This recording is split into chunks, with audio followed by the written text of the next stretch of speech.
4.1. 4.1. So, magkano yung expected commission mo dun sa 4.1 million? 3%. 3%. So, how much yun? Isang bahay, kumita siya ng almost 6 digits. Di ba makilala ka, ma'am? Your name and then kailan ka nag-join sa team? Tapos ma'am, na lang, short story, ano yung naging journey mo, paano ka nakabenta, and then, other inspirational message para sa mga kasama natin. Kalimutan ko na, taong kailan ako mo?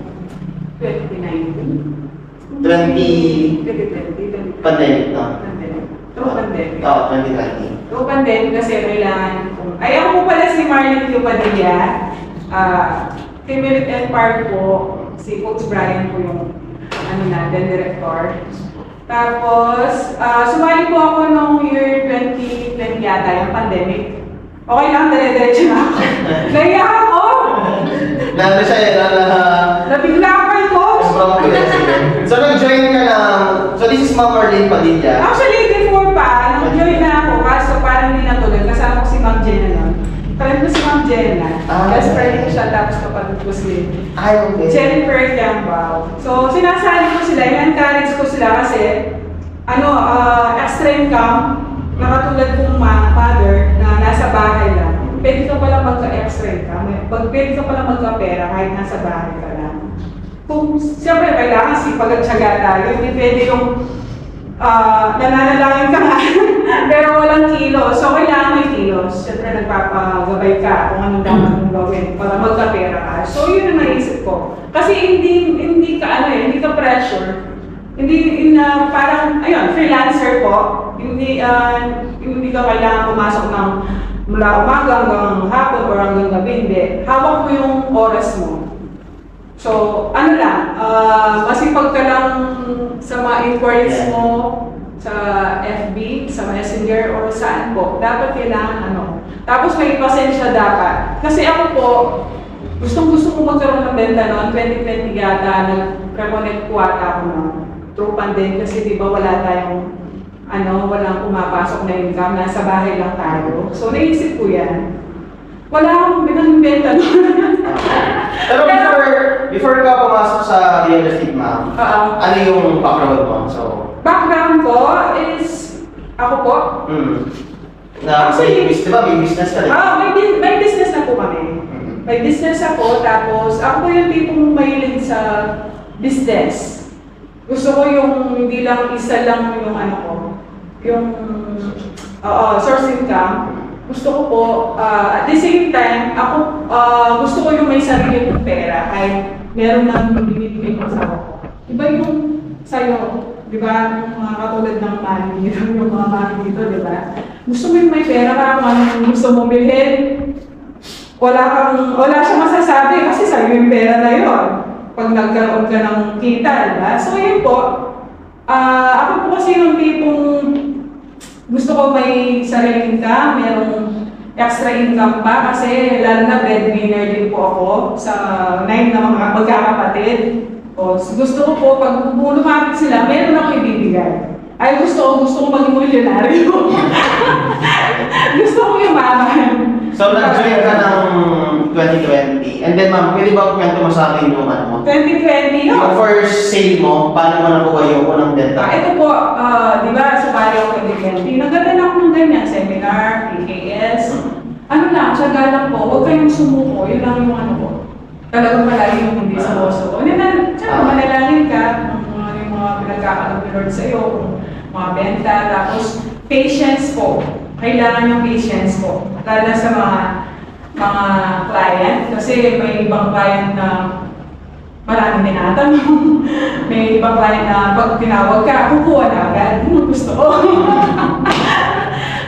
So, year 2020, last year na, maganda ko nagkaroon ng benta. Last year, so nag-join ka ng 2020. Oo. Tapos somehow, pero meron ako hindi ka, kasi may mga kasama si tayo dito na nag-seminar din, and then buha ka lang din.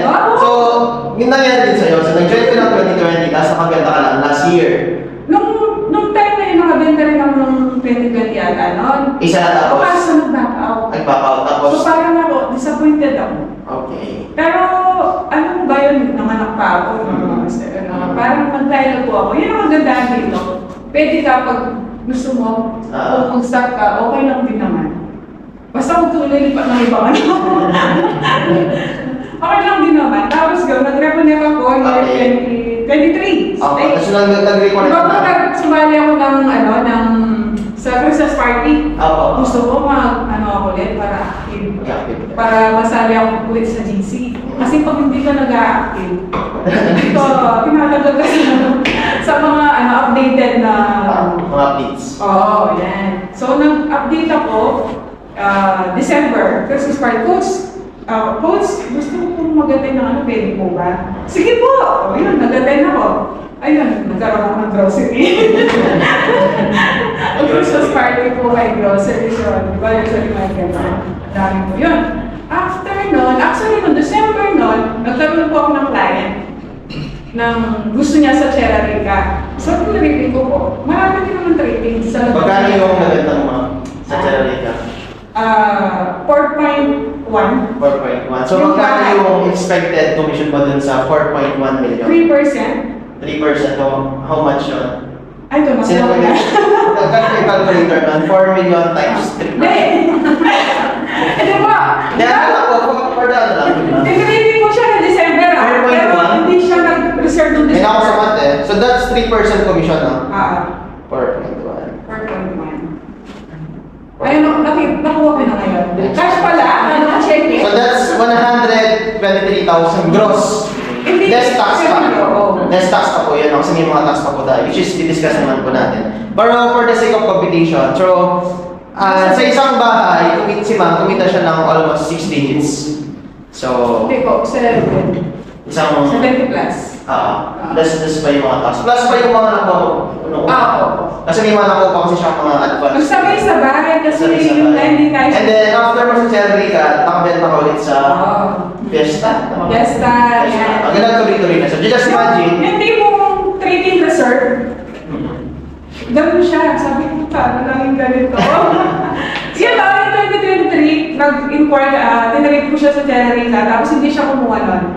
Tapos another month, March, doon pa lang siya, kasi pinalo ko siya. Ma'am, baka gusto niyo na pong kumuha, baka ito na po yung time na yung gano'n, follow ko talaga. Tapos yun, mag-reserve na siya doon sa March. Tapos yun, tuloy-tuloy na yung mga dogs niya, dapat kailangan kompleto, tsaka kompleto sa baby. Ayun, nag-kompleto sa baby, nakompleto yung ano ko. So, ngayon ako, ito last, ano lang, question ko. Ano yung feeling, ma'am, na, di ba siyempre, nag-join ka ng 2020, tapos nakabenta ka ng isa, kaso nag-back-out, which is, minsan pag agent, talagang medyo heartbroken ka na dun eh, kasi first buyer mo, nag-back-out pa. Tapos medyo tumigil, kasi nabuntis ka na, di ba ma'am? Pinunta ko sa bahay ko eh.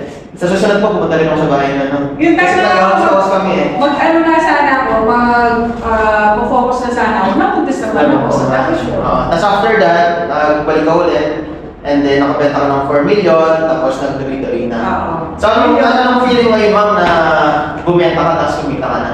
Ayun, kaya in-encourage ko yung kapatid ko sa school. Si ma'am, si ma'am Gusto Jennifer. ko magkaroon din siya ng ganyan. Kahit nasa bahay. Sino po mas matanda sa inyo, ma'am? Ako. Ano? Mukha ba siya mo? Gusto sa amin? Ayan, so, nalagod mo si ma'am.